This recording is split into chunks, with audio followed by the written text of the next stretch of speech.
এক গ্রামে বাস করত এক চাষি। তার ছিল এক ছেলে বলাই। বলাই ছিল সহজ সরল, যে যা বোঝাতো বলাই তাই বুঝতো। একদিন চাষি সারাদিন মাঠে চাষ করে রাতে বাড়িতে ফিরছিল। এমন সময় হঠাৎ সে চোখে একটা বীজ চকচক করে উঠতে দেখে। কি ব্যাপার, এই রাতে চাঁদের আলোতে ওখানে কি এমন চকচক করছে? বিষয়টা দেখতে হচ্ছে তো।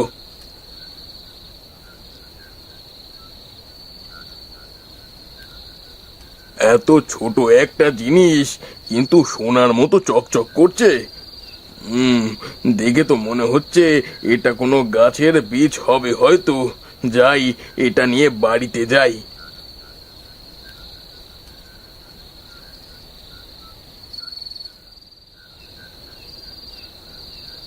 আমি এই বীজটা লাগিয়ে রাখি, দেখি এই বীজ থেকে কেমন গাছ হয়।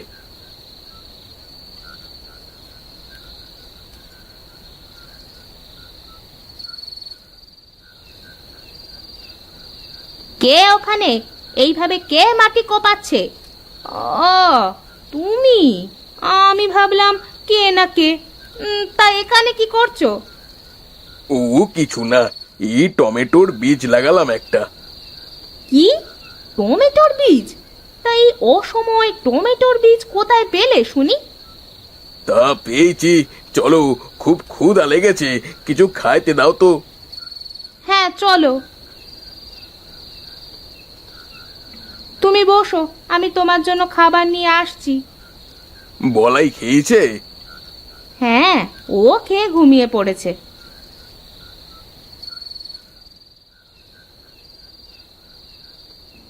এই নাও, খেয়ে নাও।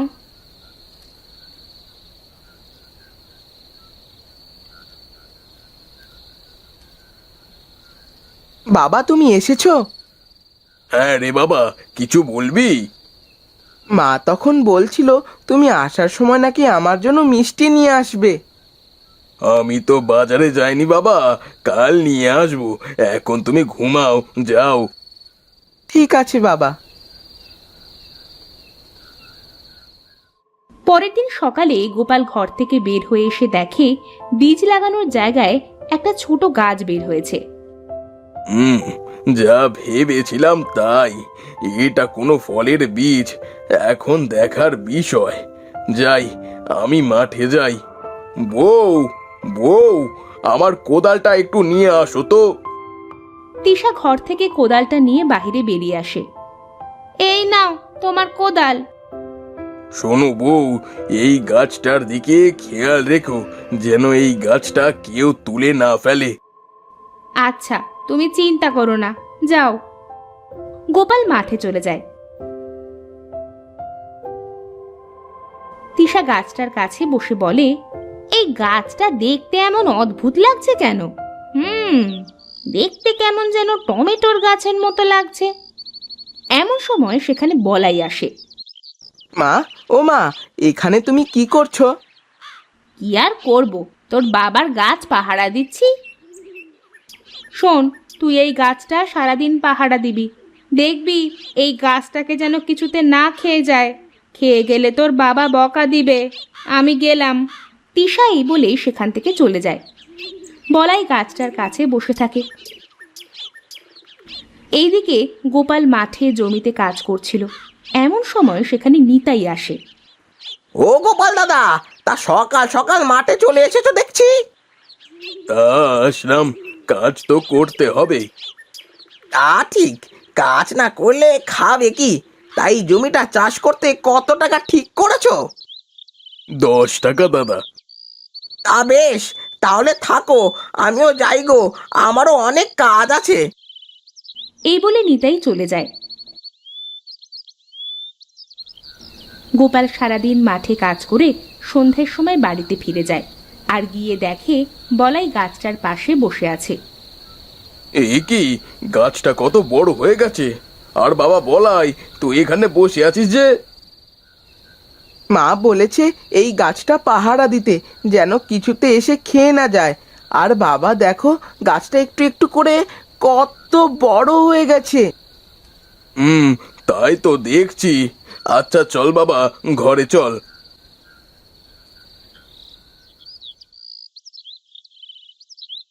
পরের দিন সকালে গোপাল ঘুম থেকে উঠে এসে দেখে একটা সোনালী টমেটো ধরেছে। এ কি দেখছি আমি? এ তো সোনালি টমেটো! হা হা হা হা হা! বউ, বউ, দেখে যাও, দেখে যাও। ও মা গো, এ কি দেখছি আমি? এ তো সোনার টমেটো ধরেছে। হ্যাঁ গো, হ্যাঁ। যাক, এবার আর তোমার অন্যের বাড়িতে কাজ করে সংসার চালাতে হবে না। শোনো না, একটা কাজ করো, তুমি এই সোনার টমেটোটা বিক্রি করে আসো, আর আজ অনেক কিছু বাজার করে নিয়ে আসবে। হ্যাঁ গো, হ্যাঁ। আর দেখো, গাছের নিচে কত চারা গাছ হয়েছে। বাজার থেকে এসে আমি আমার উঠানে সোনালি টমেটো চাষ করব। তা করিও, এখন বাজারে যাও।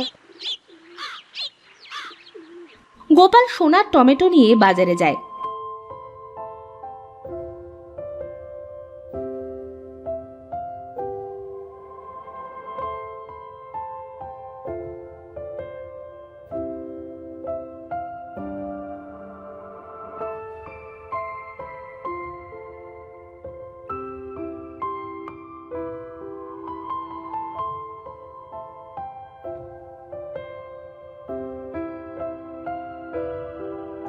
বউ, ও বউ, এই দেখো কত বড় মাছ কিনেছি। অনেক সুন্দর তো মাছটা, দাও দাও। ধরো মাছটা, ধরো। আর এই নাও, টাকাগুলো ধরো। তিশা মাছ নিয়ে ঘরে চলে যায়। হুম, একটা গাছে একটা সোনার টমেটো হয়েছে, তাহলে আরো লাগালে আরো বেশি হবে। যাই, চারা গাছগুলো তুলে লাগিয়ে ফেলি।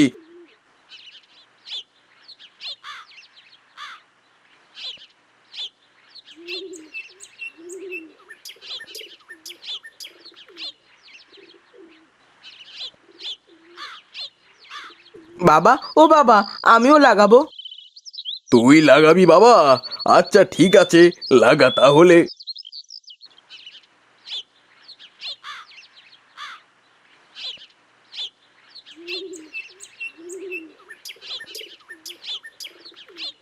হ্যাঁ, এবার হলো আমার সোনালি টমেটোর বাগান। আমাদের সোনালী টমেটোর বাগানে কি বাবা সোনার টমেটো ধরবে? হ্যাঁ রে বাবা, হ্যাঁ। দেখতে দেখতে কিছুদিন পার হয়ে যায়। সব টমেটো গাছগুলো বড় হয়ে যায়, আর সবগুলোতে সোনার টমেটো ধরে। ওগো দেখো, আমাদের কত সোনালী টমেটো ধরেছে। হ্যাঁ গো, হ্যাঁ। কাল সকালে সবগুলো টমেটো তুলে বাজারে বিক্রি করতে যাব। ওগো, আমার জন্য একটা শাকনলি হার বানিয়ে দেবে? দিব বউ, সব দিব। আগে সোনালি টমেটো গুলো বিক্রি করে নি। আচ্ছা ঠিক আছে, চলো এখন খাবার খাইবে।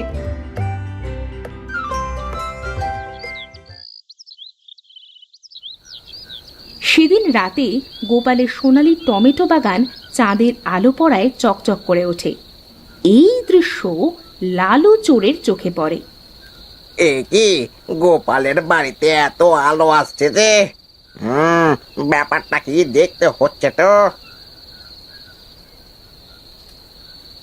আরে বা, আমার তো কপাল খুলে গেল।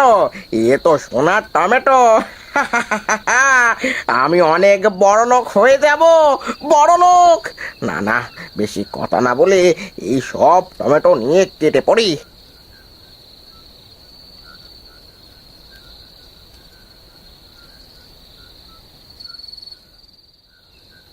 লালু গাছের সব টমেটো একটা বস্তার মধ্যে তুলে নেয়, তারপর সেখান থেকে চলে যায়।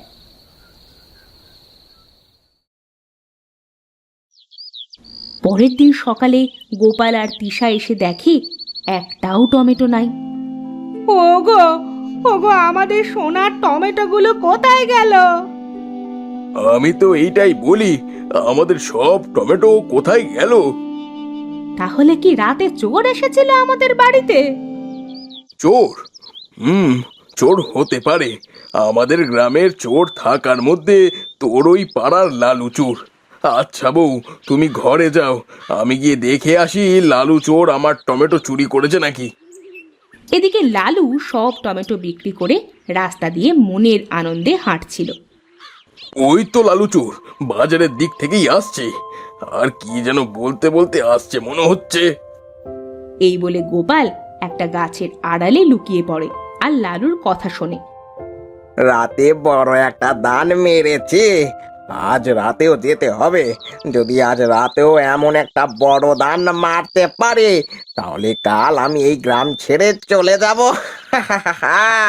গোপাল, তুই করবি সোনালি টমেটো চাষ, আর আমি করব সব চুরি। ও, এই ব্যাপার। দাঁড়াও চান্দু, আজ রাতে আমার বাড়িতে এসে দেখো, দেখাচ্ছি তোমার মজা।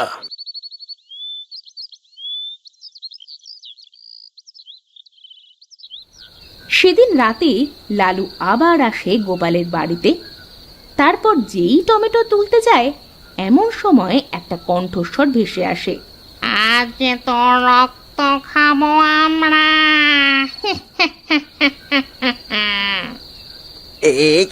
কে তোমরা? এই লালু, লালু, কি রে, আজ ও টমেটো চুরি করতে এসেছিস? ধর ধর ছোকরাকে, আর তাজা রক্ত খা। না না, আমাকে তোমরা খেও না। আমি আর কোনোদিন এই টমেটো চুরি করতে আসবো না। এই টমেটো কেন, আর কোনোদিন চুরি করব না।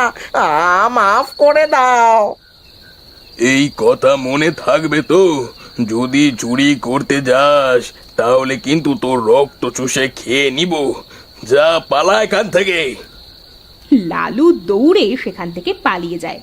এমন সময় গোপাল আর তিশা টমেটো গাছের মধ্যে থেকে উঠে বলে,